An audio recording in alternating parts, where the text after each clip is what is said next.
Buenas tardes, Arratsaldeon. Os damos la bienvenida una tarde más a esta sesión, a esta segunda charla del ciclo sobre montaña del aniversario, del 50 aniversario del Club de Montaña Boscos Mendi Taldea. Bueno, tenemos un invitado de lujo. Gracias, Sebastián, por aceptar nuestra invitación. Y vamos a darle la palabra a Iñaki para que le presente, y ya os dejamos con Sebastián, que seguro que cuenta muchísimas cosas muy interesantes. Gracias.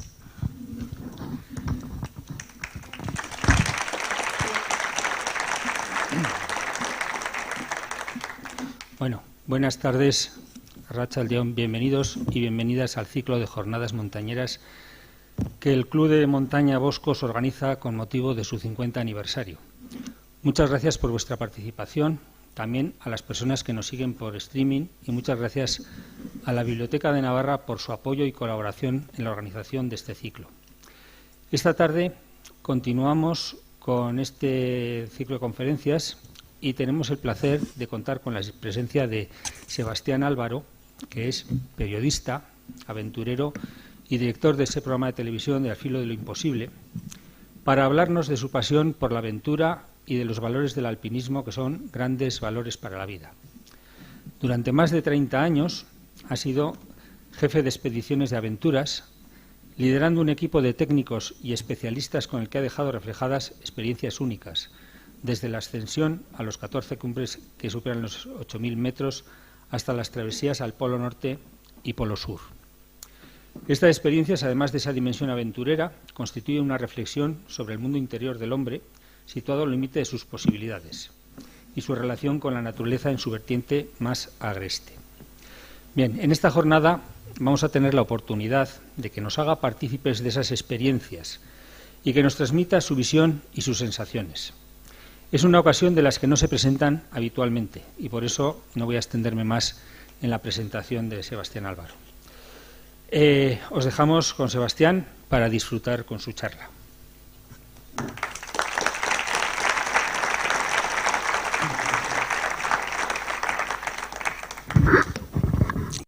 En primer lugar, muchísimas gracias a todos vosotros por abarrotar este salón, pensando que tengo algo interesante que contaros, ¿no?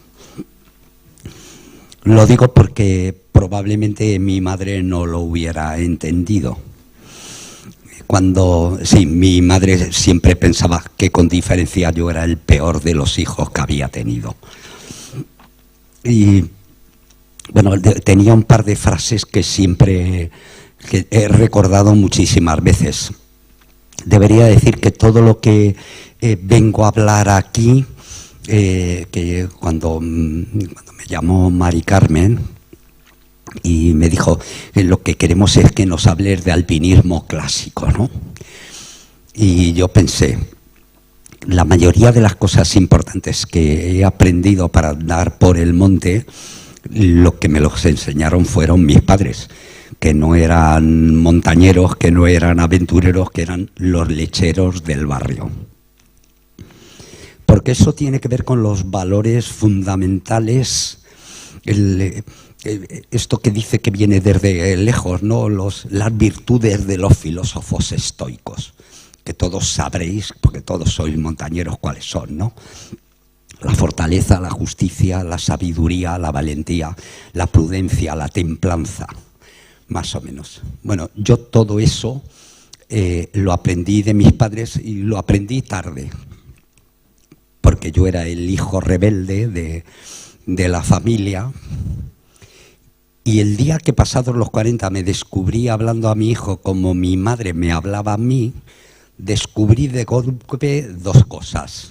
Una, que mi hijo no me iba a hacer caso, es lo mismo que yo hice con mi madre, y que la razón de todo lo que me contaba la tenía mi madre y no yo.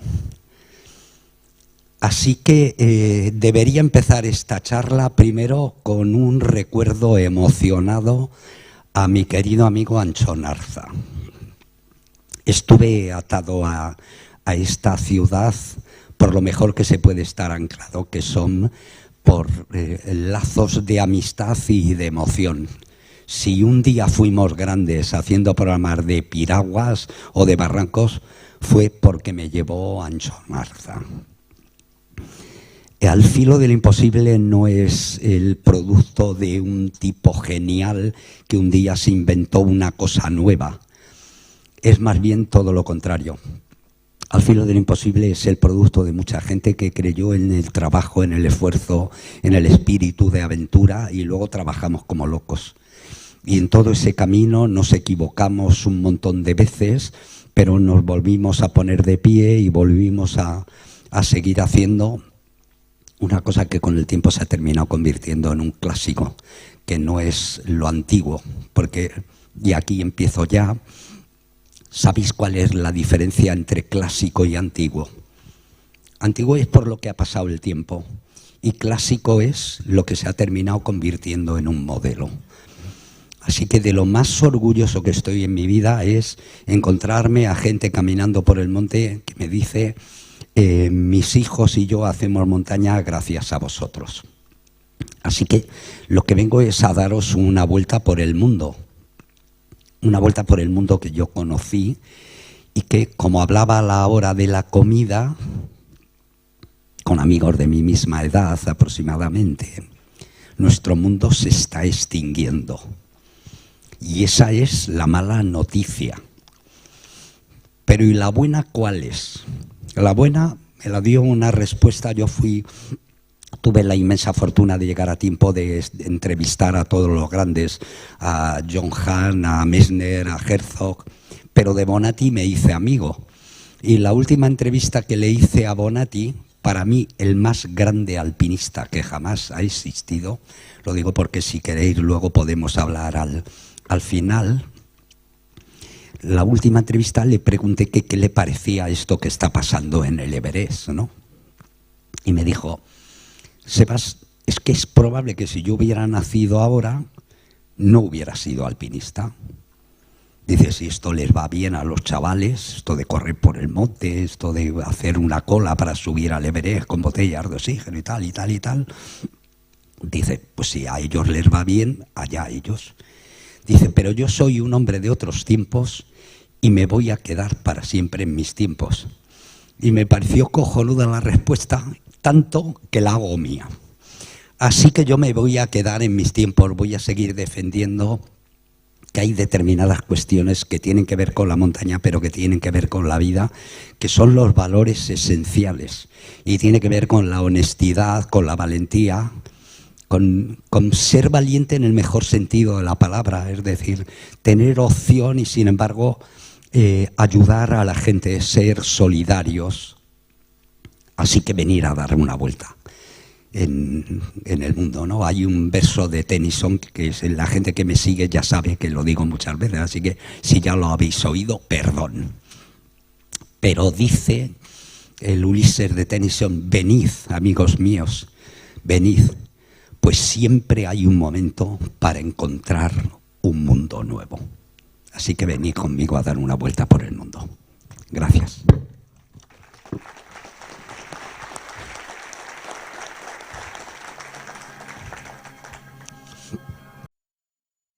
¿Se puede apagar aquí un poco las luces estas, si queréis? Bueno, esta es la montaña que escalamos y que me gusta ponerla de ejemplo, ¿no? Es el Gasherbrum 4, la montaña más bella del mundo. 7.925 metros. Es el K2. La montaña que más amamos, la montaña que peor nos trató, la montaña que más hemos querido. Y este es el lugar del mundo donde más tiempo he pasado, que es el Karakorum. Del Karakorum, un pionero dijo que era la más genial expresión de las fuerzas orogénicas del planeta. Es el fondo de un mar. Hay fósiles marinos cerca de la cumbre del K2.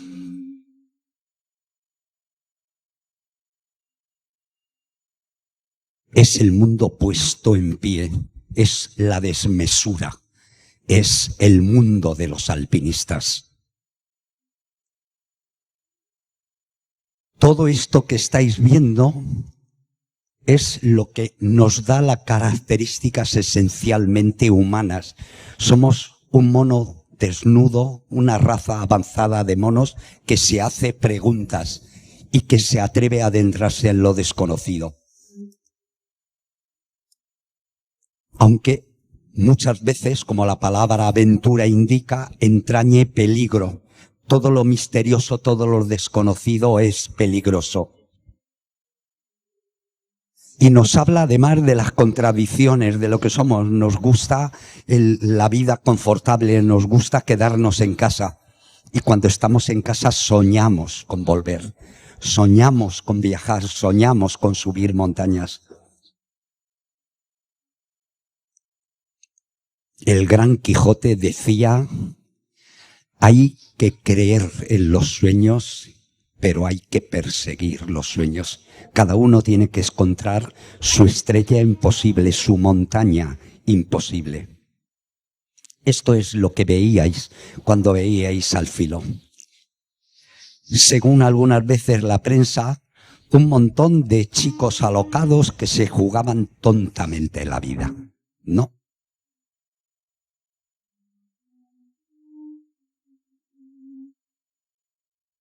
Esta es una historia que me conozco muy bien, porque al fin y al cabo es parte de la mía, que es la historia de una pasión.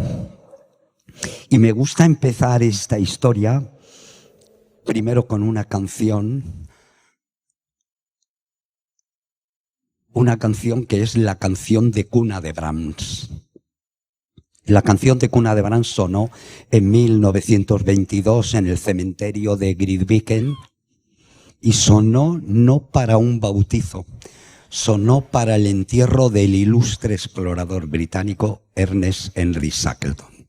Shackleton ya era un explorador polar, yo diría que discutido, pero al mismo tiempo muy atípico, muy alejado del prototipo victoriano. Shackleton había estado en Georgia del Sur, una pequeña isla que era el Centro Ballenero Internacional, en 1916. Volvió en 1922. El día que llegó le dio un infarto y sus compañeros que llevaban un banjo quisieron despedirle con esta canción que nos habla de la vida y de la muerte, nos habla de los ciclos vitales, ¿no? Una canción de cuna para un entierro.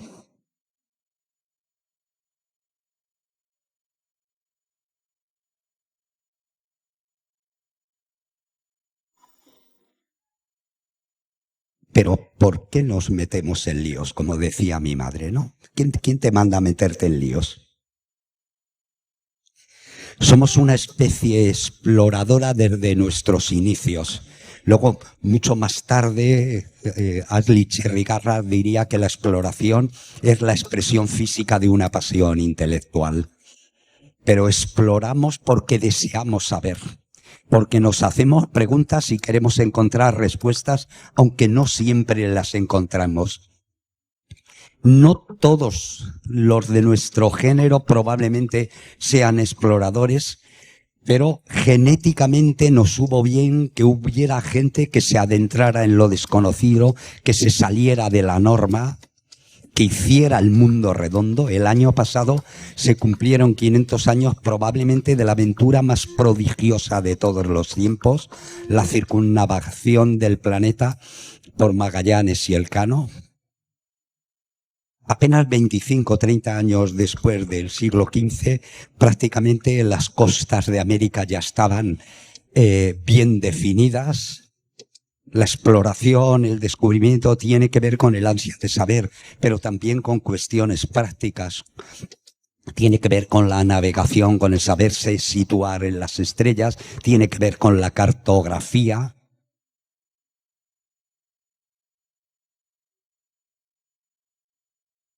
Una de las características del ser humano precisamente consiste en aventurarse, que no es jugarse la vida tontamente. Así que, saliendo aproximadamente de nuestra civilización de hace entre 10 o 13.000 años, Somos una especie de lo mejor y lo peor, como demuestra nuestra historia. Hemos salido de las cavernas hace 13.000 años aproximadamente, de la última glaciación, y hoy en día somos capaces de viajar a las estrellas.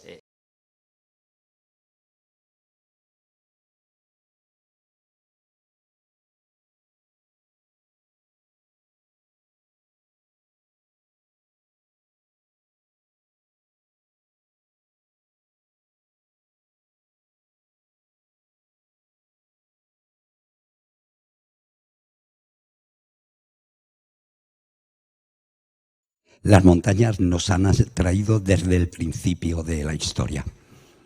La mayoría de las veces con temor, con terror. Pero no hay nada más innatural que mirar a las altas montañas y creer que allí se encuentran los dioses. Por eso adoramos las montañas desde el principio. Por eso en todos los lugares donde hay altas montañas hubo altares encima de las montañas, como los incas, como en Nepal, que todas las montañas tienen nombre sánscrito. Amadablan, el collar de la madre; Chomolungma, la diosa madre; Choyu, la diosa turquesa. Siempre se ha peregrinado en torno a las montañas, y los griegos también hicieron de una montaña, el monte Olimpo, el lugar de residencia de los dioses. Los que tengáis niños, os recomiendo, por cierto, un post de Pascu y Rodri. Os lo recomiendo que lo oigan. Mis nietos saben más de mitología griega que el 99% de los mortales. Así que mi nieto de 5 años me dice que cuándo le voy a llevar al monte Olimpo. Y le pregunto, ¿para qué? Dice, para ver si está Zeus. Así que desde Zeus al Sinaí, al Licancabur, una montaña donde se han encontrado sacrificios humanos de niños en una cumbre a 5.900 metros, y que yo he subido 2 veces, porque en mi casa tenemos la costumbre de regalarnos cosas atípicas, así que mi mujer me regaló subir al Licancabur por segunda vez hace un par de años. Os digo porque os doy ideas. Toda esa concepción ancestral de las montañas que llega a nuestro tiempo fue pasando por fases, y desde luego una de las claves es el renacimiento, el hombre nuevo, la nueva forma de mirar la naturaleza. Es Petrarca el primero que va a hacer un poema referido a la naturaleza, pero al mismo tiempo al espíritu de aquel que sube a la montaña. Detrás de él vendrán una pléyade de gente ilustrada que va a ir al monte de forma diferente a como lo vemos nosotros, pero la montaña, los espacios naturales van a empezar a ser vistos de forma diferente. La prueba es este tipo, Diego de Ordaz, que llega con Cortés a México y de repente le dice a su jefe que por qué no subir a una montaña de casi 5.500 metros de altitud, el Popocatépetl. Siempre hay cuestiones prácticas. Ver desde arriba la ciudad de Tenochtitlán les van a posibilitar ver qué entradas tenía la ciudad, pero también llevamos un modelo del Renacimiento aquí, que es el volcán donde estaba antes de ayer, que era la cumbre del Teide. Del Teide se ha sacado azufre, se sabe lo que hay, ese mismo modelo se va a llevar allí, y de repente, entre 1580 y 1640, hay 2 tipos sabios, un portugués, los 2 son jesuitas, Antonio de Andrade, que va a descubrir para los occidentales las fuentes del Ganges, y también el reino de Guge en el Tíbet, que tiene que ver con la altitud, con el frío extremo, y él lo redacta.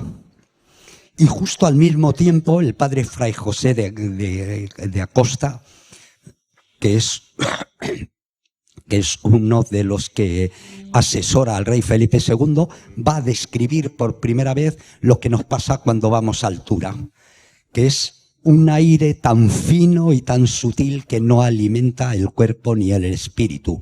Y por eso los soldados de Alvarado mueren cuando están cruzando los Andes de un lado a otro. Por eso lo que hoy conocemos como el mal de altura es el mal de montaña directamente. Pero la nueva concepción ilustrada, moderna, tendrá que esperar a la ilustración, al enciclopedismo. Todavía hoy en día en Chamonix, los que hayáis estado allí, hay esta estatua, la estatua de un sabio ginebrino, Horacio Benedit de Saussure, que es el primero que se va a plantear subir una montaña simplemente por el querer saber, por el gusto, por el placer de subir a la montaña más alta de los Alpes, que en un principio se llamaba Monte Maldito y que pasará desde entonces a llamarse lo que es, lo que se ve, ¿no? El Monte Blanco.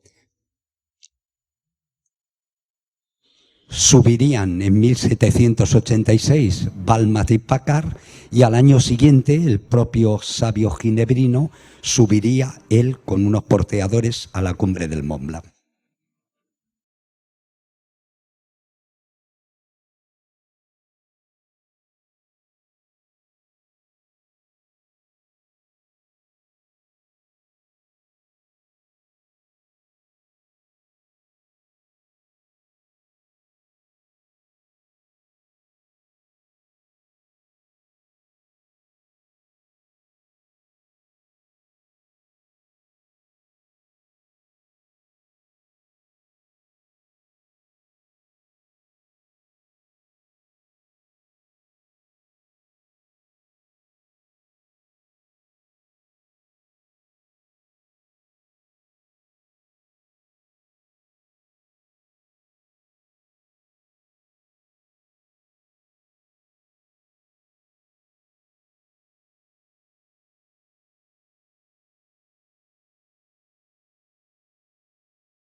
Me gusta pensar que somos eso, una mezcla de emoción y conocimiento, de ciencia y poesía. En 1950 se produjo lo que parece ser, también podríamos hablar de esto al final, la primera ascensión de un monte de 8.000 metros, el Annapurna. Por primera vez se subía a una montaña de más de 8.000 metros y parecía que lo importante era la consecución de esa cumbre, pero sin embargo la epopeya de aquellos franceses que conocí muy bien, a Maurice Herzog, en realidad lo que se convierte es en una lección de solidaridad.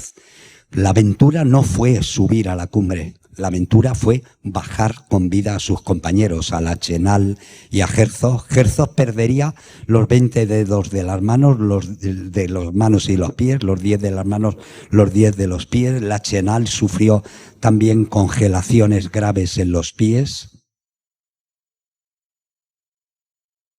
Herzog al final se terminaría convirtiendo en un hombre público, sí, en ministro con De Gaulle.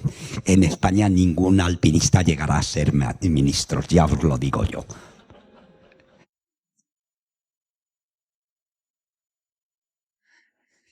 De toda esta gente, de todo este proceso histórico, hemos ido arrancando parcelas de sentimiento, de emoción, de conocimiento, que es en lo que nos hemos convertido. Somos solidarios por obligación, no es una opción querer o no querer ayudar a la gente en montaña. Todo eso, el interior de todo eso recorre los 355 documentales que hicimos de Al filo de lo imposible.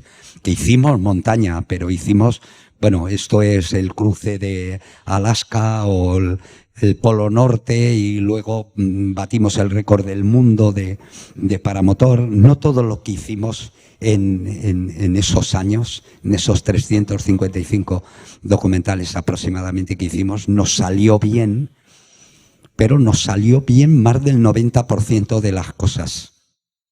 Y lo que había detrás de eso es el título del programa. Lo que había era pasión, gente apasionada apasionada por lo que quería hacer. Y luego mucho trabajo, mucho esfuerzo. Cada imagen de Al filo muchas veces costaban muchas horas de trabajo, muchos días, muchos meses de planificación y un montón de gente creyendo en algo que probablemente muchas veces no llegamos a conseguir nunca.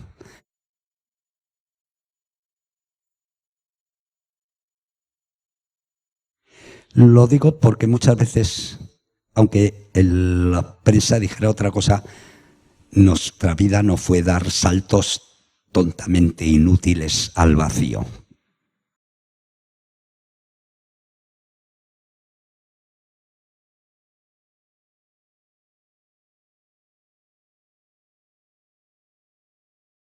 Así, de esta forma, en 1981, por una de esas casualidades de la vida, que yo trabajaba en la tele de técnico de sonido y un compañero del club me dijo, ¿por qué no te vienes a hacer 2 8000 al mismo tiempo en el Hidden Peak?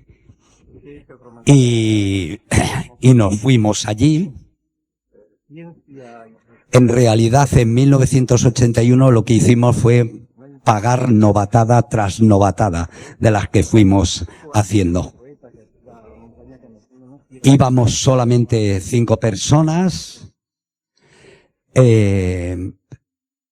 Estuve a punto de morir a 6.500 metros porque me caí en una grieta a 50 metros en el primer ataque a la cumbre.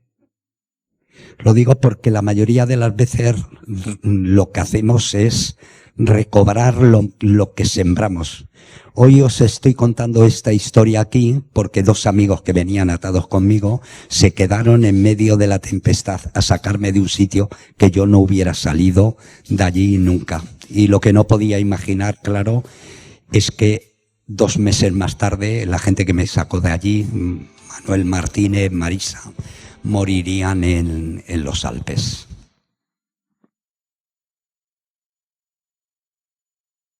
Pero aquel programa que hicimos para la tele salió tan bien que entonces teníamos gente con talento dentro de Televisión Española y entonces mi jefe me preguntó, ¿y ahora qué quieres hacer? Y yo dije, escalar el K2. No, me pareció una idea genial, fantástica. Y como nos parecía poco ir al K2, dijimos por la ruta más difícil del K2, la vertiente suroeste, que desde entonces no ha vuelto a ser intentada. Y luego hice una selección de personal desastrosa. Lo digo porque me gusta poner muchas veces este programa, ¿no? Bueno, todo lo que estáis oyendo de música de fondo es mi cancionero sentimental, sabedlo.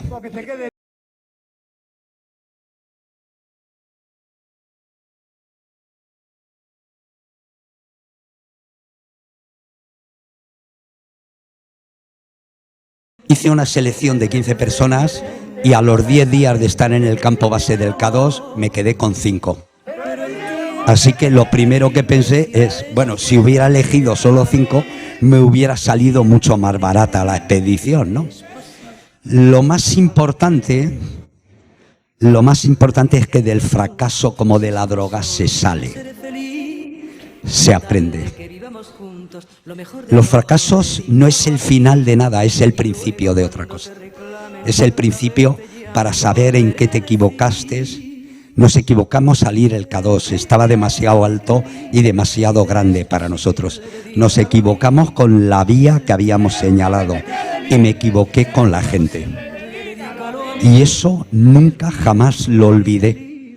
Nunca volví a cometer los mismos errores y cuando nos quedamos 5, además descubrimos la fuerza del equipo, la fuerza del trabajo y el valor de la amistad.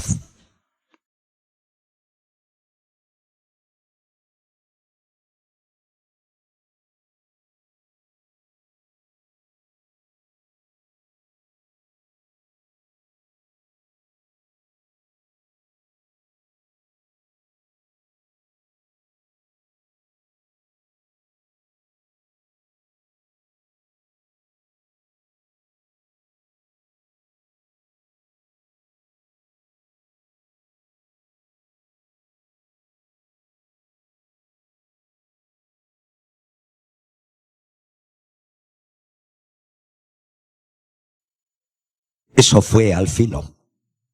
Instantes que dan sentido a una vida. Así que la pregunta es, ¿por qué escalamos montañas? ¿Por qué hacemos cosas en apariencia irracionales?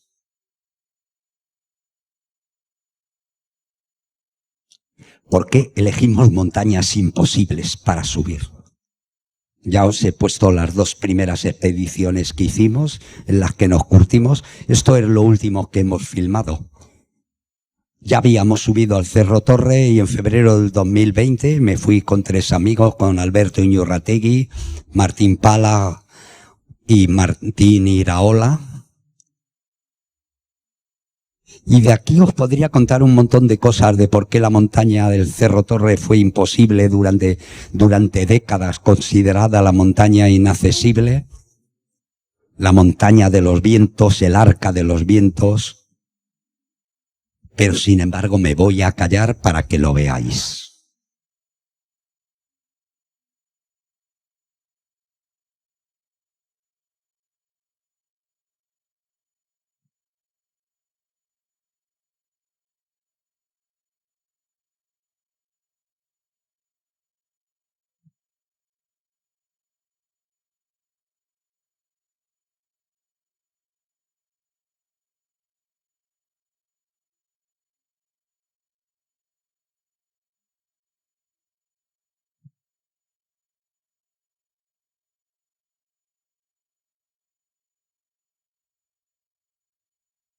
Luego al final pido voluntarios y se cierran las puertas. De aquí no salía nadie.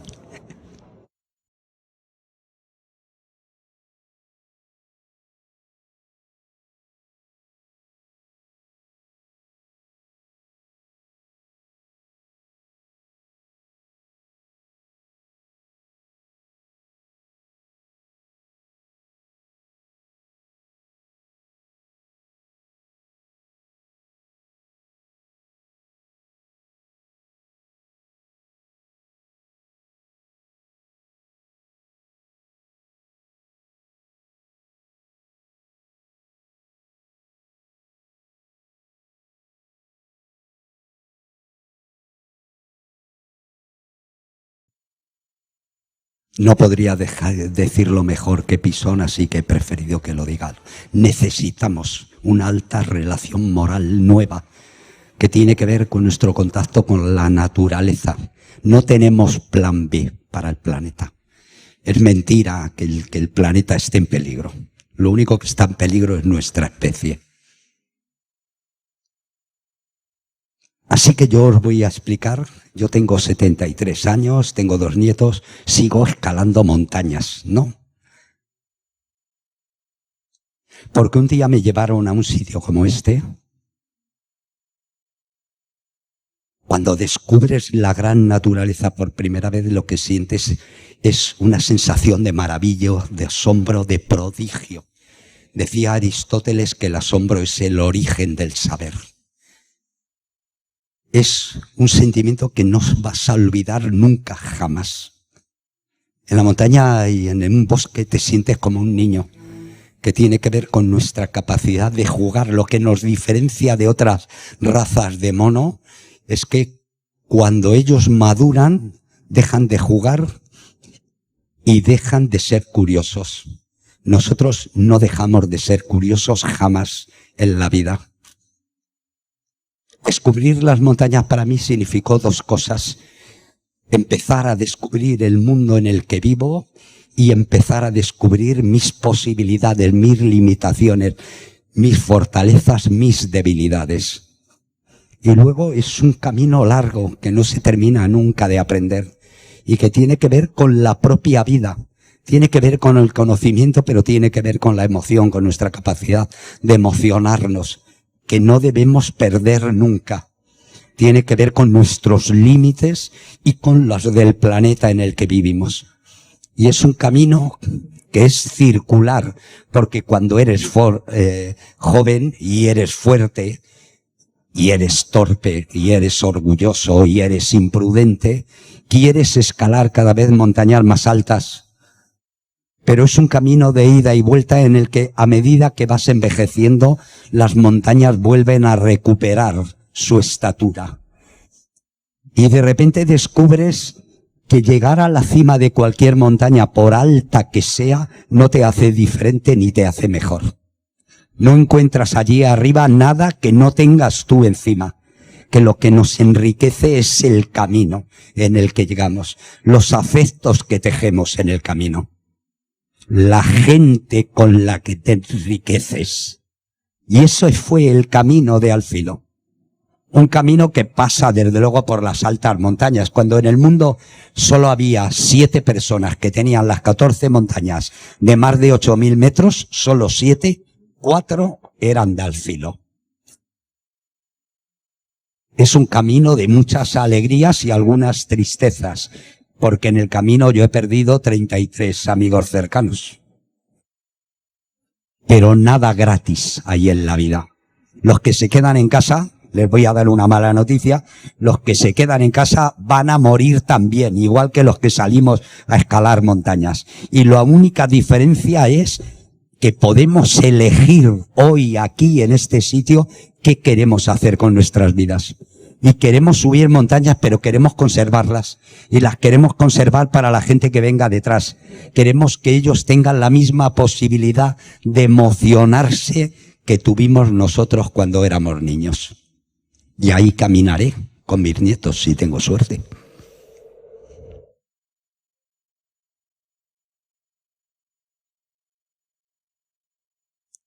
Decía Carl Sagan, ya sabéis, ¿no?, que vivimos en un planeta pequeñito, en una galaxia de tipo medio, como hay cientos de miles de millones, otras iguales, situado en las orillas del océano cósmico. Y Stephen Hawking decía que solo somos una raza de monos avanzada, pero queremos descubrir y entender el universo. Y eso nos hace algo especiales. Y luego, esto que decía Sagan del pequeño planeta, el punto pálido azul. Todo lo que somos, la suma de todo lo que os he venido contando, de los griegos, de Petrarca, de Alejandro, de Elcano, todo eso somos nosotros, la suma de todo ello. Todo lo que sucedió, y Sagan dice, todos los jóvenes enamorados, todos los constructores y destructores de civilizaciones, todo ha ocurrido aquí. Y nuestra especie es apenas un soplo en esos 4.600 millones de años que la Tierra lleva girando.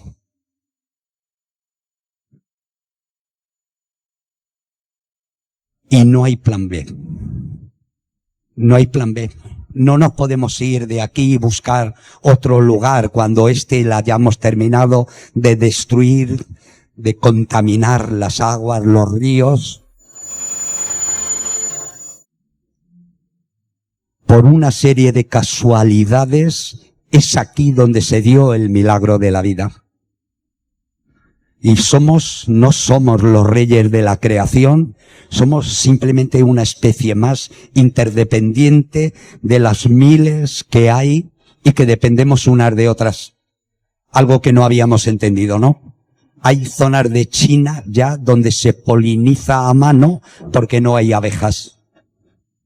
Dicen los anglosajones que todos estamos sometidos a las reglas de los 3. No podemos pasar más de 3 minutos sin respirar, no podemos pasar más de 3 días sin beber agua, no podemos pasar más de 3 semanas sin comer. Y cuando esto se acabe, se acabará nuestra especie. Lo digo porque no hay nadie que pueda decirnos por qué nos oponemos a que llenen de hierros los últimos valles del Pirineo. No hay nadie con relación moral que tenga más valor que nuestra palabra, porque lo queremos conservar, porque somos nosotros los que formamos parte de la tierra. La tierra no es nuestra. La tierra es un préstamo que tenemos que pasar como legado a nuestros hijos, a nuestros nietos. Y luego, porque no tiene que ver con lo práctico, tiene que ver absolutamente con lo espiritual, con nuestra capacidad de emocionarnos. Somos la única especie que se enamora. Somos la única especie que se para a ver un día una puesta de sol.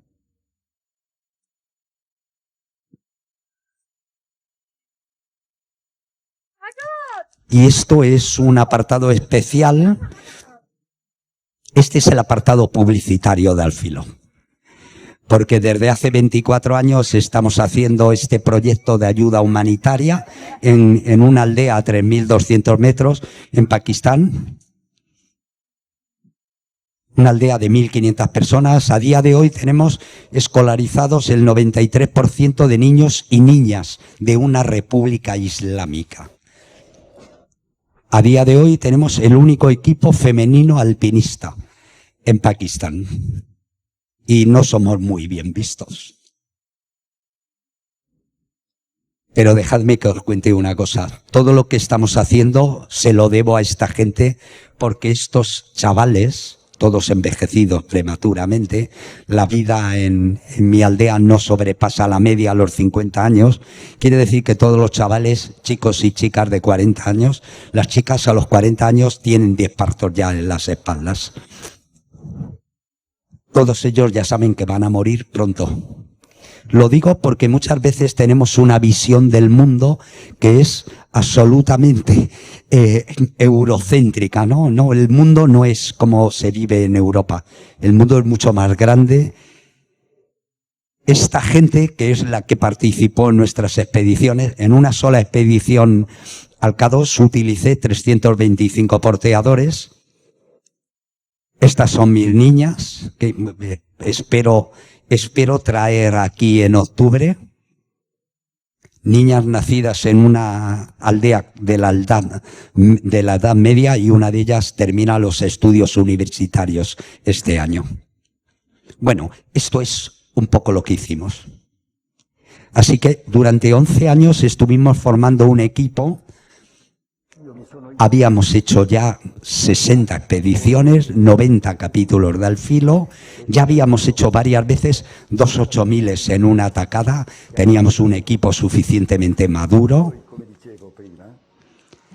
En ese tiempo, sobre todo, habíamos aprendido de tipos como este. Bonatti. De Bonatti se dijo que es el alpinista más honesto y puro que jamás ha existido. Mi sono riconosciuto nei valori di coloro che mi hanno preceduto, quindi ho fatto mio i loro principi e quindi la loro morale e l'ho portata avanti. Eso hicimos en Al Filo. En realidad eso es lo que hacemos todos. Aprendemos de nuestros padres, de la gente que nos precedió. No hacemos nadie tabla rasa. Así que en 1994 decidimos ir a por el K2. Esta vez elegimos la cara norte, un espolón de roca y hielo, el más umbrío, que acaba a 8.611 metros, la montaña, la cumbre más temida. Fuimos con un equipo pequeñito, solo 5 personas, así que en el primer intento a la cumbre hicimos cumbre. José Carlos Tamayo y Sevitar de la Cruz hicieron una de las ascensiones más rápidas en estilo alpino, prácticamente con una cuerda en la espalda, pero se nos congeló la cámara de filmar a 8.500 metros, así que había que filmar la cumbre.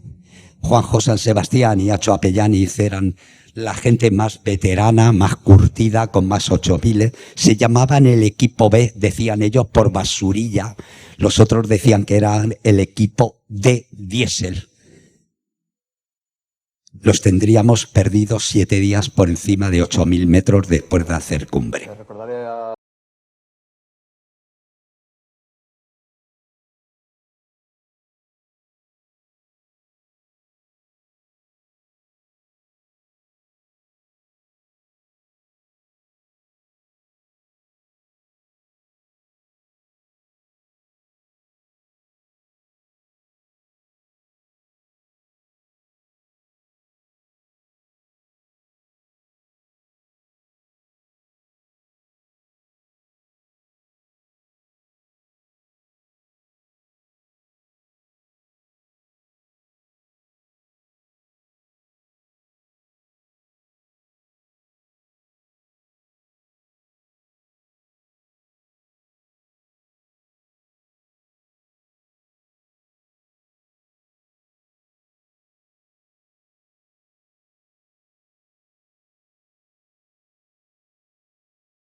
En el verano del 94, después de un rescate imposible, bajamos a Acho al campo 2 y allí murió, y a Juanjo le amputaron 7 dedos de las manos.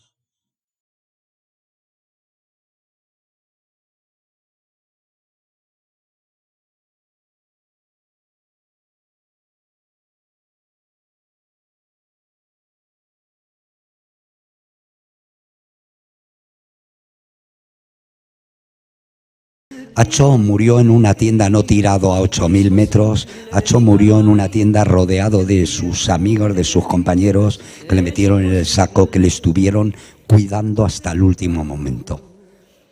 Y es cierto que murió, pero no hay nada en la vida que nos asegure el éxito. Lo que sí que podemos asegurar es el intentarlo. Como lo intentó Ernest Shackleton. Porque en 1914, esa música de la canción de cuna de Brahms, en 1914 un tipo se propuso atravesar la Antártida de punta a punta, pasando por el Polo Sur. Era un tipo ya conocido que había estado con Scott, había estado 2 veces en el Polo Sur, se quedó a unos 200 kilómetros. Por aquel entonces, este hombre, Ernest Henry Shackleton, había comprado un barco al que puso como nombre Endurance, resistencia, porque el lema de su familia era resistir es vencer. Y luego remataba la frase diciendo, pero además hay que ser condenadamente optimista. Para reclutar a la tripulación puso un anuncio en el Times, que yo estoy por poner un día en el periódico, a ver cómo me va, que decía: se necesitan hombres para viaje arriesgado, muchos meses en completa oscuridad, mucho frío, peligro constante, poca paga, sin garantía de regreso. Le escribieron 5.000 personas, eligió 27, el 28. No deja de ser anecdótico y paradójico que ese hombre en su tiempo fue considerado un fracasado y sin embargo hoy es puesto como el prototipo, el símbolo de lo que debe de ser un líder, ¿no? Un tipo para aprender de él. Y eso es lo que ocurrió, porque no llegarían a pisar la Antártida. A unos 150 kilómetros del continente, el mar de Weddell sobre el que iba el Endurance se congeló. Bueno, se congeló, si tuvieron que bajar, ya veis que no era gente que se arredraba. Es decir, que salía del barco, cerraban los hielos, tiraban todos del barco y luego cuando ya no se pudo más, Shackleton decidió tener ocupada la tripulación. Es decir, mantener al equipo unido trabajando. Es decir, jugar al fútbol sobre los hielos de la Antártida, hacer representaciones teatrales, cortarse todos el pelo y los sábados con un tapón de ron brindar por nuestras mujeres, por nuestras amantes y porque nunca se conozcan.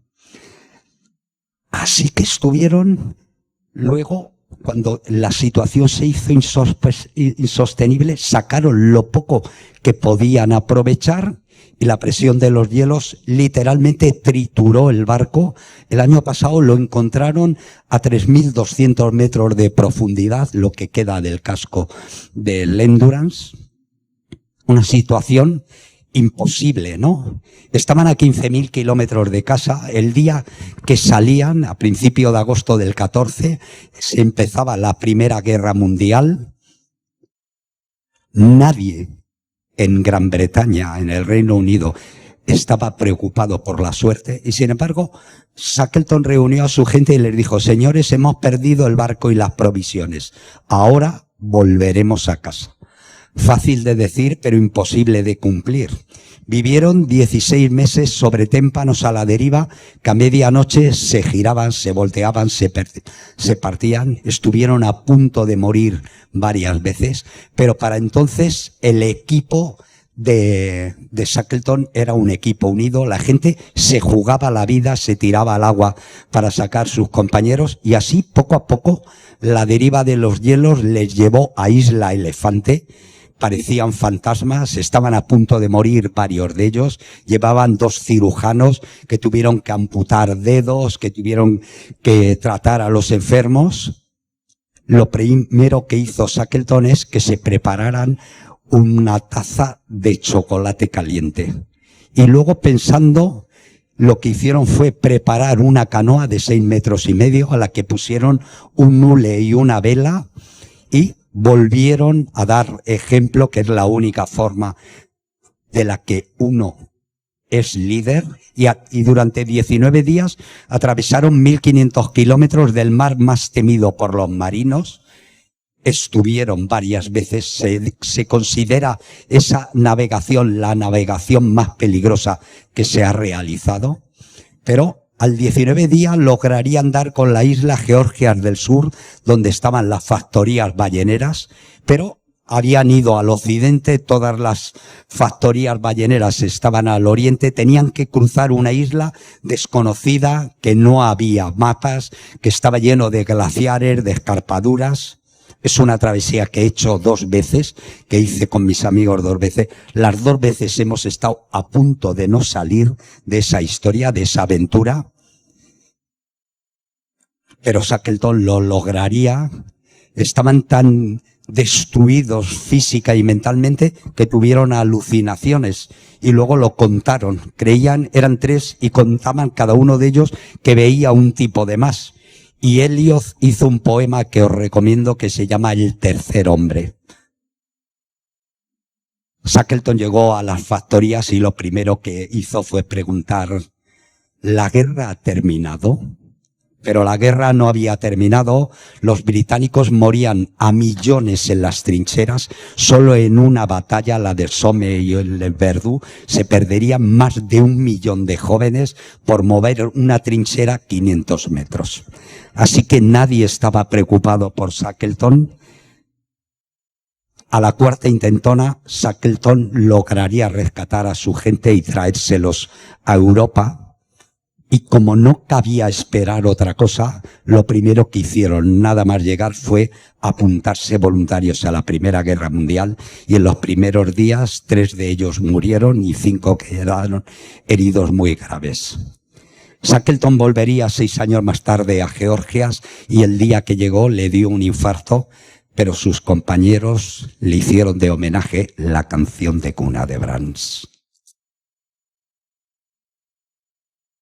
Llegadas a estas alturas, ya os habréis dado cuenta que lo importante no son las cimas que se consiguen. No es importante los imposibles que hayas conseguido, porque lo importante es la gente que es capaz de hacerlo. Es la gente que te acompaña en ese camino que se llama vida con mayúsculas. Como Iñaki Ochoa de Orza, que murió en el Annapurna, como Alberto Iñorrategui, que acabó los 14 8000, o Félix, su hermano, que murió bajando del Gaseprun 2, igual que Manolo, que Marisa, que Miriam, así hasta 33 amigos cercanos. Y luego la gente que aparecía poco en Al Filo, que eran los que llevaban las cámaras para que salieran la gente, como Juan Vallejo o Josu Pérez Artúa. Y luego el carácter de la gente, la mala leche de la gente. Gente que escala sin cuerda con 500 metros de patio por debajo, ¿no? En el Cerro Torre. Gente absolutamente alocada, imprudente, temeraria, ¿no? Sí. Eso pensaba mi madre de nosotros, tal para cual. Y sin embargo yo creo que no. Trabajé con la mejor gente. Hicimos la mejor generación de aventureros. Gente con la que se puede ir al fin del mundo. Y luego gente que hacía su trabajo, que no nos pagaban por irnos de fiesta al K2. Nos pagaban por hacer documentales. Siempre trajimos el documental que fuimos a hacer. Así que ahí hay 2 tipos escalando, cae una luz y el cámara hace lo que tiene que hacer, filmar. Y gente capaz de tomar decisiones correctas en momentos críticos.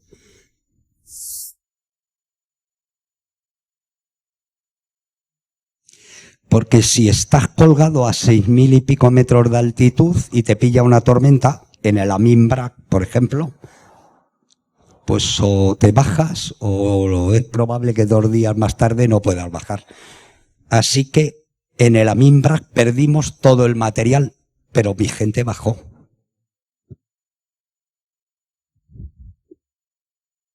Lo mejor del filo fue lo que muchas veces no visteis, lo que muchas veces no se filmó, las muchas veces que sus compañeros, tus compañeros hacían cosas por ti.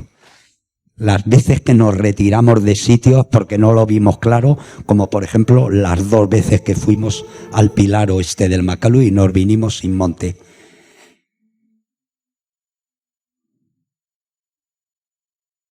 Bueno, pero mi madre me seguía preguntando, ¿y por qué hacéis esto? No.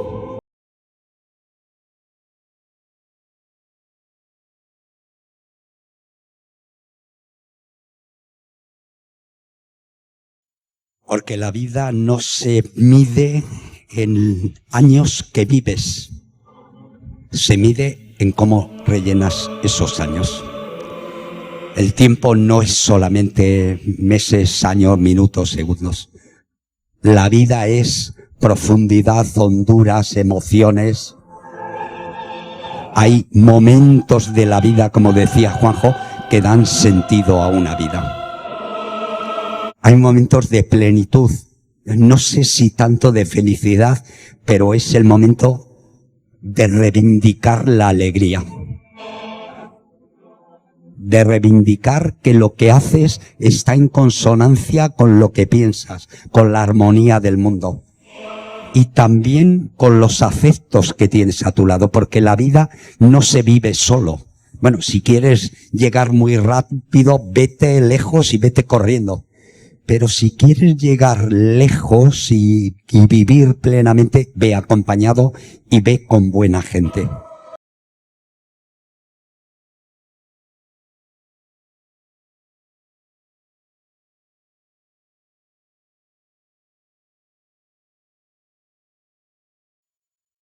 Una de las cosas que no visteis, prácticamente, participamos en 12 rescates durísimos durante al filo. Algunos, de nuestro caso, de nosotros mismos, como por ejemplo en el año 2003 en Guadalupe, en el año 2004 en el K2, en el 94. Eso es seguro. Pero otras 8 o 9 veces de gente que no conocíamos, como en 1999 en una expedición colombiana con un alemán que estaba multifracturado a 7.000 metros y nosotros llegamos a 4.000 metros.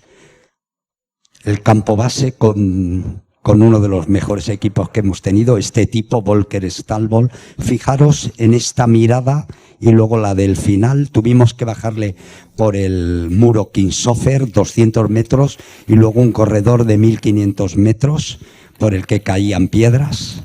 Cortamos un bidón por la mitad, lo metimos dentro del saco.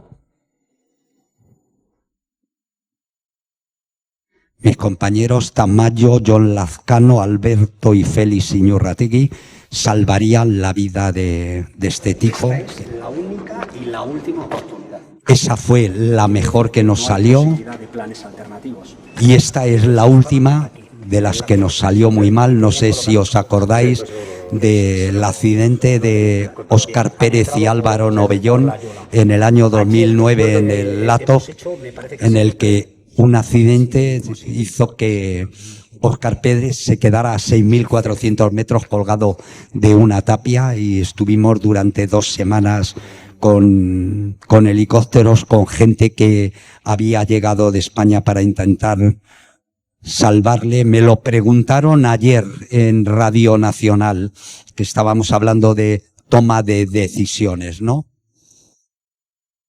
Y Lourdes Maldonado me preguntó cuál ha sido la decisión más dura que has tenido que tomar en al filo, y fue esta: darnos la vuelta y dejar a un chaval allí.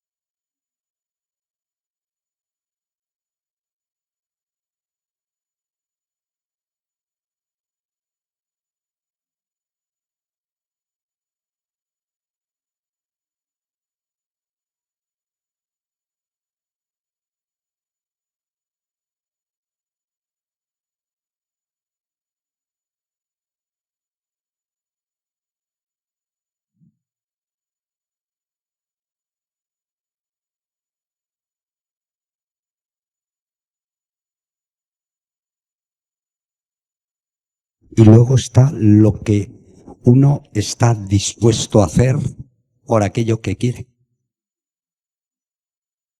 Este es Juanito en el año 2004, cuando a la bajada de la segunda vez que hizo el K2 estaba metido en el proyecto de los 14x2.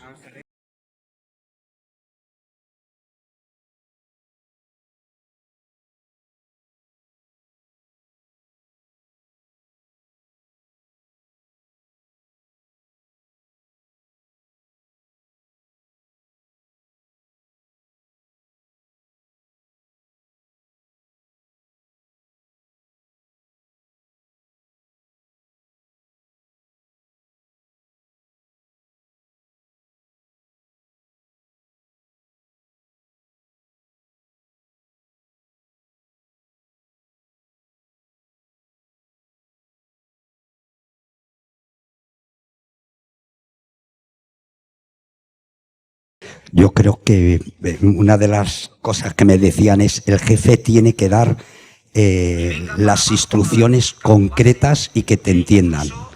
Yo creo que me expliqué con claridad lo que queríamos de Juanito, ¿no?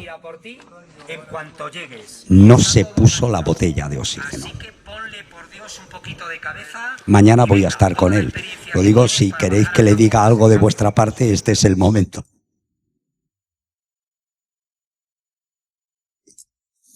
No me hizo ni puto caso, pero no perdió el sentido del humor. Lo mejor del K2 en el año 2004 es que hicimos el rescate más rápido en la historia del Himalaya. En 48 horas, Edurne y Juanito pasaron de estar en la cumbre del K2 al hospital mejor de Islamabad, que está a más de 1000 kilómetros de distancia. Quiero decir, la cumbre del K2 del año 2004 para nosotros fue el rescate de Juanito, que perdió los dedos, pero nos vamos dentro de unos meses al Karakolu nuevamente. Y luego hacíamos los programas que todo el mundo quería ir. Este es el único en el que no se pasaba frío en Alfilón, que era el descenso a Barrancos. Así que en el 2003 estábamos en Guadalupe, en la isla de Guadalupe, haciendo un programa con los protagonistas, esta chica, Esther Sabadell, y una erchaina de Vitoria, Xavi Turriaga. Hay cosas que nos pasan en la vida que dependen del azar.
El 26 de marzo del año 2003 se desprendió una pared volcánica en la que teníamos un rappel de casi 200 metros.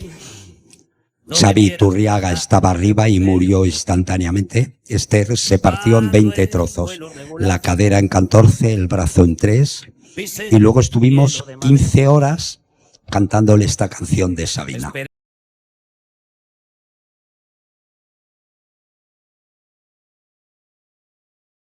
Yo creo que sí, que hay que volver al lugar donde has sido feliz, pero yo creo que a Guadalupe no voy a volver. Gracias a que los pilotos de helicóptero de Guadalupe eran franceses, hicimos un rescate imposible. Un helicóptero metido en un pozo 80 metros con una sirga de acero para sacar a Esther. La operaron de urgencia Ahí la veis tan sonriente porque estaba hasta el culo de morfina. Y luego a la semana la trajimos a Madrid en avión, y luego a Zaragoza, que teníamos un convenio con la Clínica MAD, que eran especialistas en congelaciones, traumatologías, ¿no? Nada más llegar, la dieron por desahuciada, la dijeron, probablemente no volverás a caminar. Así que Esther ya tuvo tiempo, en los 2 meses y medio siguientes, que estuvo tirada en una tabla con una pierna taladrada con un peso para que la cadera le volviera a su sitio, lo mal que te puede ir la vida. Era una chica joven, había terminado la carrera, tenía ofertas de trabajo y sobre todo llevaba 2 años con la gente de Alfilo haciendo lo que más le apasionaba. Acabamos de terminar este programa, uno de los mejores. Os recomiendo que si tenéis la oportunidad de verlo, 2 chicas escalando la integral de Peteré, llegan a la cumbre del Mont Blanc y uno que era un jefe enrollado, les estaban esperando un matrimonio con un parapente y las bajaron volando 3.000 metros desde la cumbre del Mont Blanc. Algo parecido a la plenitud, eso que decía Juanjo, ¿no? Y de repente te ves tirado en una cama con un tipo que es el jefe de traumatología y te dice, olvídate de lo que estabas haciendo. Esto fue el 26 de marzo del 2003. Todavía la recuerdan en la MAD por su tozudez, primero para ponerse en pie, para iniciarse los ejercicios de recuperación en piscina y luego para caminar. 2 años justos después me llamó por teléfono. Oye, Seba, me he enterado que os vais al Nanga Parbat. ¿Podría ir con vosotros? Le dije, vete, pero sin presión. No te preocupes, si no puedes, no va a pasar nada.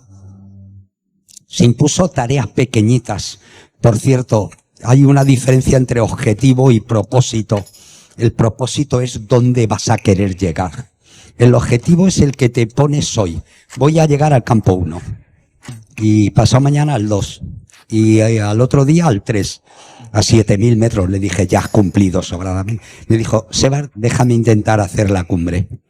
Así que 2 años justo después de haber sido desahuciada por los médicos, Esther haría su primer 8.000.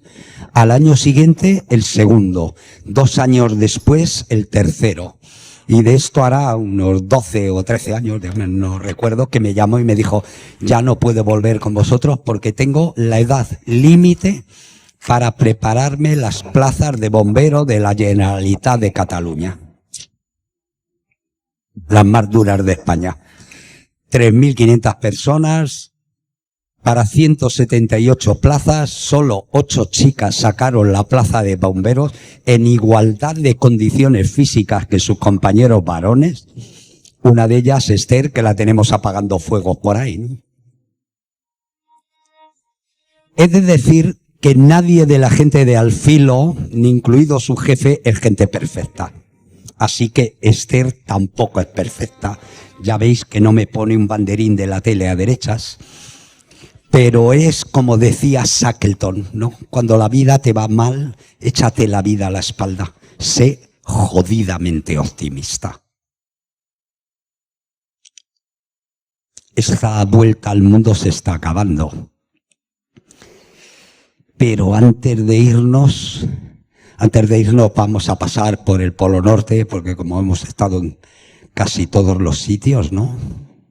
Porque si alguien me dijera, elige una expedición que signifique la dureza, el sacrificio de todo lo que hacíais, me gusta poner la travesía al Polo Norte que hicimos con el Grupo Militar de Montaña en 1999. 1.000 kilómetros en 63 días, siempre por debajo de 40 grados bajo cero, 2 semanas rondando los 50 grados bajo cero. Y pongo esto porque estás al límite de tus posibilidades.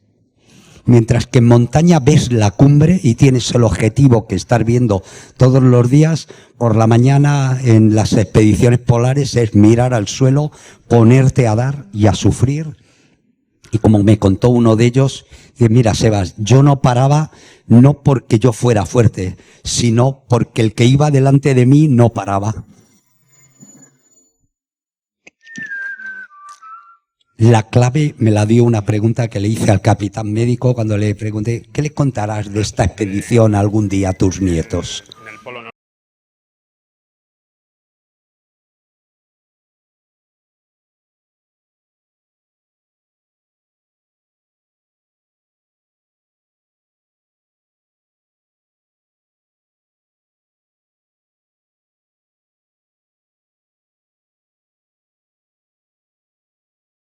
Por cierto, Santi Villanueva es el que lleva ahora las UBIs en Melilla. Lo digo.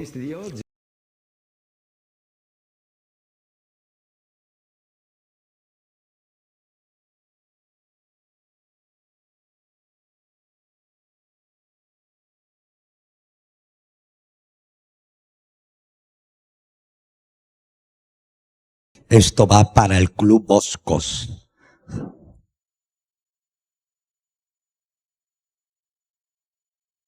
Si alguien va a Melilla y se parte una pierna y le llevan a la UCI, decid que sois amigos míos. Y con esto ya cerramos, porque estas son las últimas imágenes de la Antártida que estuvimos hace año y medio. Es la 7ª vez que iba a la Antártida. Es probable que vuelva en noviembre, a lo mejor este año. La Antártida es la belleza del mundo. Es lo último que nos queda.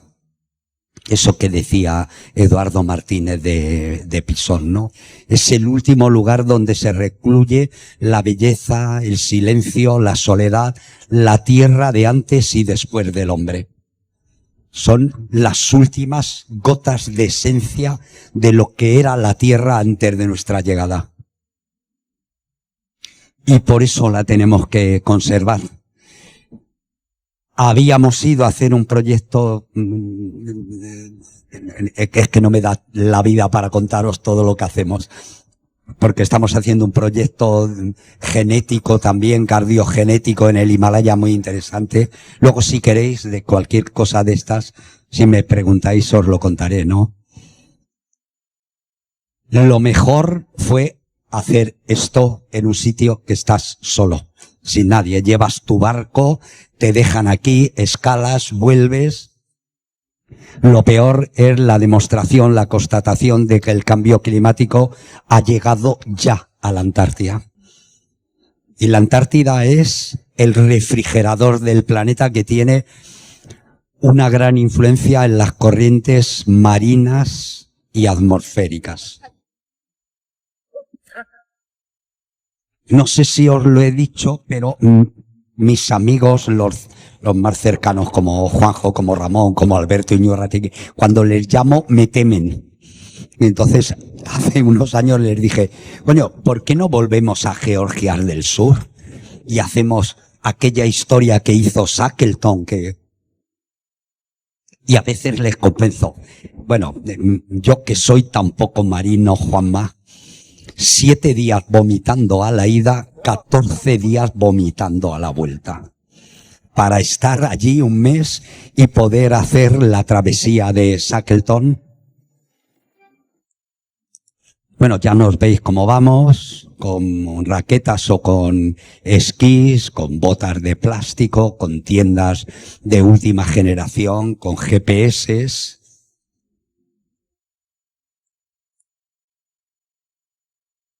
Con el último Gore-Tex.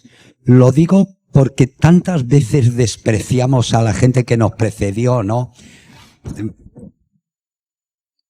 Cuando llegó aquí Shackleton y los 5 compañeros que iban, 3 de ellos no se tenían en pie. Así que, como había que ir a pedir ayuda, Shackleton, con los 2 que quedaban, atravesó la isla. Comparado con la travesía al Polo Norte o el Polo Sur, es nada, son 80 kilómetros apenas. Bueno, tardamos 3 días y medio en cruzarlos. Una noche nos reventó una tienda y estuvimos a punto de no volver a casa, Otro día, mi trineo, que todavía tenía algo de carga, le vino una racha, lo levantó a 1 metro y salió como un platillo volante y no volví a ver el trineo. El año pasado fue un amigo mío de aquí, Juanma Sotillos, que le dije llevar cuidado, que, bueno, le levantó el viento del suelo, lo tiró al suelo, le partió 2 costillas. Shackleton y sus 2 hombres tardaron en hacerlo 36 horas.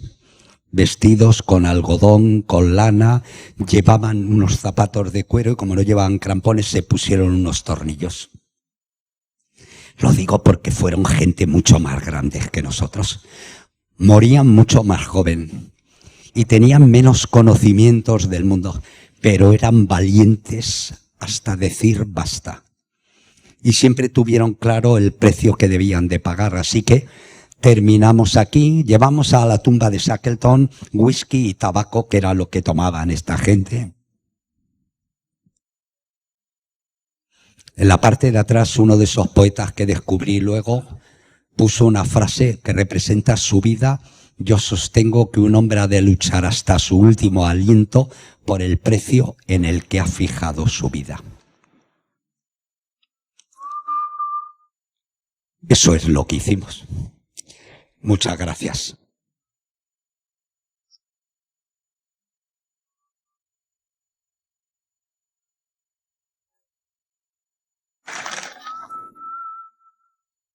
Muchas gracias.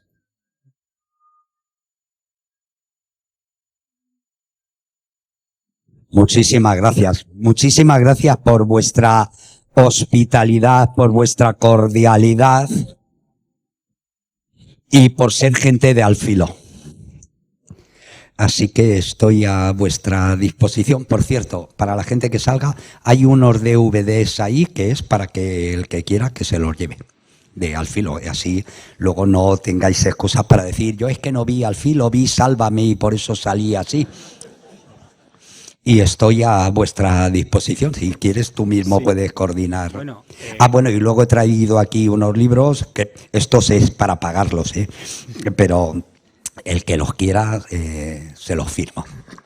Sí, bueno, después de esta apertura de horizontes y de hacia adentro y hacia afuera y hacia arriba y hacia todas partes, pues tenemos todavía un rato para que quien quiera plantear alguna cuestión a Sebastián Álvaro de lo que ha dicho, de lo que ha insinuado, de lo que ha abierto la puerta y no ha querido entrar mucho más allá, pues al que le pique la curiosidad que plantee lo que quiera plantear.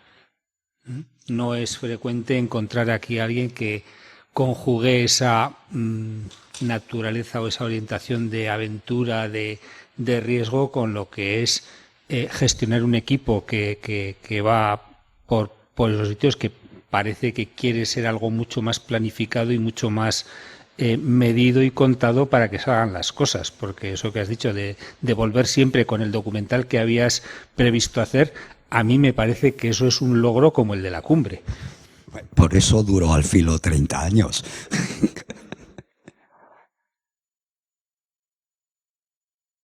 Sí. Lo primero, agradecerte porque ha sido muy, muy emotiva y muy bonita la presentación que nos has planteado. Y segundo, el tema, la mirada con la que siempre habéis afrontado desde el filo imposible, pues toda esta cuestión que es más filosófica, ¿no? Pero sí que me gustaría saber dónde está el límite en cuanto a la grabación y la filmación, porque es un trabajo muy potente, pero dónde está el límite, ¿no? Del profesional que sabe mirar, está al otro lado de la cámara, pero luego al montar piensa lo que tiene que trasladar, ¿no?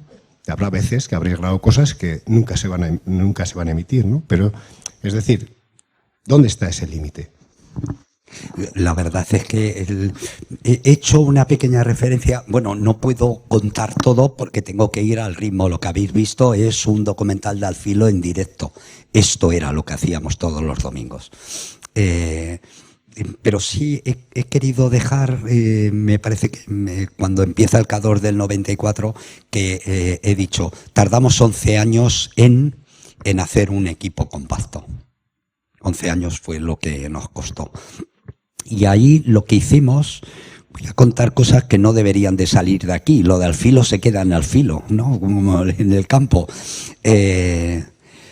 Nosotros empezamos la primera temporada al filo. Yo era técnico en televisión, yo sabía manejar la cámara y tal, pero éramos un puñado de descontrolados, sin más, ¿no? Teníamos claro, vamos a subir al monte y filmábamos y filmaba todo lo que podía.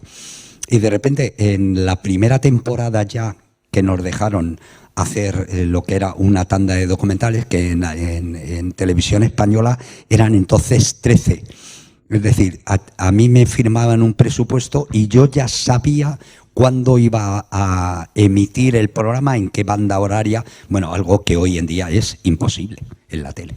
Te ponen un programa, no funciona, lo quitan de hora, contraprograman con otro. Eso en la tele pública que teníamos entonces estaba medio. Yo te firmo un presupuesto y tú me vas a ir teniendo los capítulos, el domingo tal, el otro y el otro. Bien. Y lo primero que hicimos fue incorporar un guionista que yo conocí, que era un tipo que escribía bien, para trabajar conmigo, porque yo me pasaba 10 meses al año fuera de casa y al mismo tiempo teníamos que ir haciendo los guiones. Y un cámara. El cámara que quiero decir el nombre, es Pedro Fernández Vara, que ha sido uno de los grandes cámaras de televisión española, venía de dos actividades absolutamente contrapuestas al filo.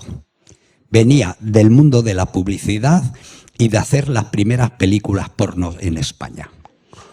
Bueno, ese tipo nos puso la cabeza en su sitio, que es, vamos a ver, Sebas, tú lo que tienes que decirme es, ¿qué quieres contar de esto?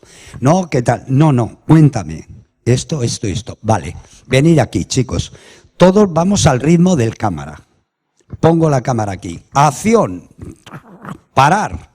El cámara va para adelante, contraplano. Y así empezamos a aprender la profesión. Con el tiempo, lo que hicimos fue, hacer al filo tenía muchas desventajas, pero muchas ventajas también. Por ejemplo, nadie que no quisiera currar, cargar o pasar frío iba a venir con nosotros. Con lo cual ya de entrada venía gente de la tele, que eran cámaras normales, pero con muchas ganas de hacerlo. Y entonces llegué a traer un cámara que era la primera vez que salía de Prado el Rey a hacer monte. Me lo llevé al Everest y subió la cámara, que pesaba 25 kilos, y el trípode que llevaba un Sherpa, lo subió a 7.000 metros en el Everest.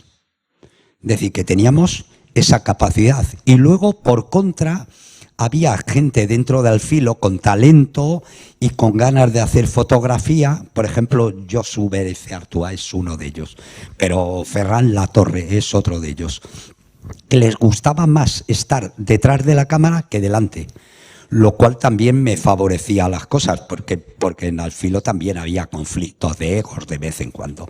Ese apartado no voy a hablar hoy de él.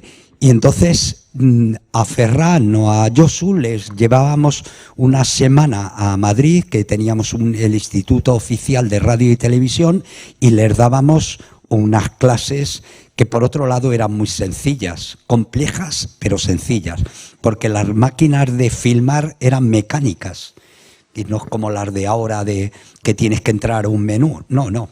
En el Everest tú te llevabas un saco negro, te metías con manguitos, metías el carrete de película, lo abrías para que no se velara y a tacto teníamos que ir colocando la película dentro del mecanismo. Luego le dabas, sonaba bien y sacabas la cámara, y con eso, si estabas arriba, filmabas 3 minutos.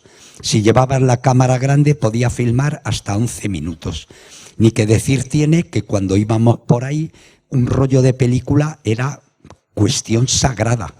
Pesaba mucho, no podías gastarlo, lo cual quiere decir que nos ahorrábamos, como ahora con vídeo, que aprietas el botón de play y la gente se pone a hacer así. Y nada de eso vale. Por cierto, enseñábamos primero la cámara con el trípode. La cámara no se mueve. No es que cuesta mucho, pues ese plano no vale. Y cuando luego los llevábamos al montador y tenía que montar los planos que habían hecho, ese plano que te había costado, que te habías dejado la piel, llegaba el montador, cortaba la película, cogía así y la tiraba al cesto. Decías, hostia, tanto trabajo y acababa en el cesto. Bueno, para la siguiente vez aprendes. Y ya está. Así que ese fue el mejor de los procesos. Una vez que tuvimos esa máquina engrasada, en Alfilo, digamos que había una mezcla bastante consensuada de gente que escalaba y filmaba y de filmadores que filmaban bien, pero también eran capaces de escalar algo. Pero nunca se me olvidó, nunca, que lo importante es la historia que cuentas. Nunca he tenido menos película para montar que en el K2 del 94. Y estuve 6 meses pensando si merecía la pena eso. Y decidí que por Hacho, sobre todo, pero por el resto de la gente, que esa historia la tenía que contar. Cogí una cámara, me traje a Juanjo, a Ramón y a Iñaki, básicamente, porque Tamayo no quiso hablar de esa historia nunca. Les puse la cámara delante y les hice que me la contaran. No hay nada más impresionante que un tipo contándote una historia cara a cara. Nunca. Ni una montaña por grande o una aventura por impresionante que sea. Bien, vamos a ver si son las 8:30 pasadas. Estamos en un sitio que a las 8:30 se supone que tenía que cerrar. Si hay una sola pregunta más, podríamos tenerla. ¿No? Pues oye, pues muchas gracias. Muchas gracias Sebastián. a todos vosotros. Muchas gracias.